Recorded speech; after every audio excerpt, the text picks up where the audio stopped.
रुपाली चाकणकरांची हकालपट्टी करण्याची आवश्यकता होती। कॅप्टन खरातांच्या या संपूर्ण कारनाम्यामध्ये जे जे अडकलेले आहेत त्या सर्वांवर अशा पद्धतीची कारवाई होण्याची आवश्यकता आहे। दीपक केसरकर यांनीच एकनाथ शिंदे आणि त्यांच्या कुटुंबांना कॅप्टन बंधुबाबाचा पत्ता दाखवला आणि त्याच्याच माध्यमातून मग ते कामाख्यापर्यंत पोहोचलेले आहेत। खरात बाबांकडून जप्त केलेले जे व्हिडिओज आहेत हे पूर्णपणे सुरक्षित ठेवून ते उघड करण्याची आवश्यकता आहे।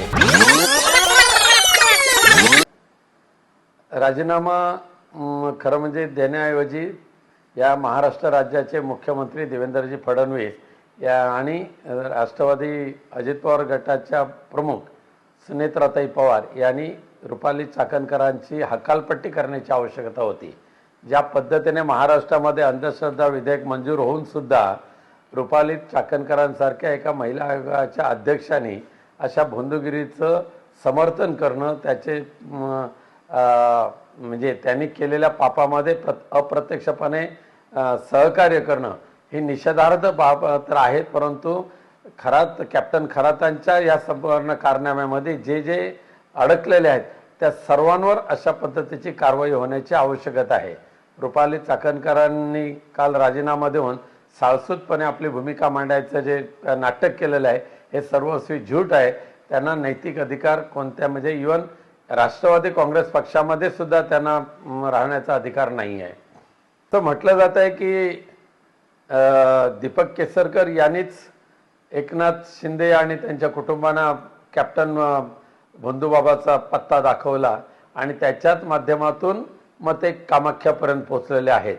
त्यामुळे इकडे तर दीपकभाई केसरकर बाबा बाबा म्हणूनच ओळखले जातात आणि ज्या पद्धतीने कॅप्टन खरात यांची सेवा चाकरी करण्याचं काम या महाराष्ट्राचे उपमुख्यमंत्री एकनाथ शिंदे यांनी केलेलं आहे ते पाहिल्यानंतर पोलिसांनी खरात बाबांकडून जप्त केलेले जे व्हिडिओज आहेत हे पूर्णपणे सुरक्षित ठेवून ते उघड करण्याची आवश्यकता आहे।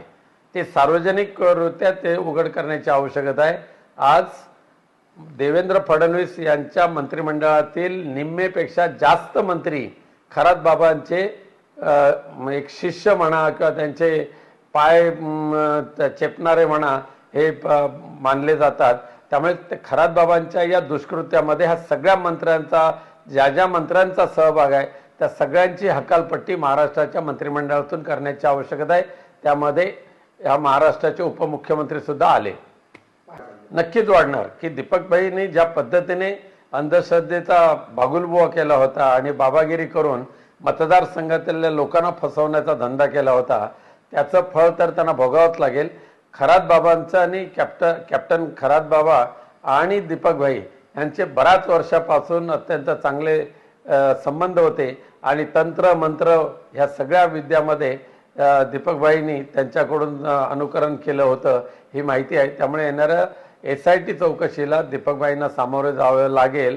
एवढंच नव्हे तर त्या म्हणजे सिंधुदुर्गाच्या देवदेवतांना प्रार्थना करेन की दीपक खरात कॅप्टन खरातांच्या व्हिडिओमध्ये अशा मंत्र्यांचे फोटो मिळू नये जेणेकरून सिंधुदुर्गाची प्रतिमा मलिन होऊ नये।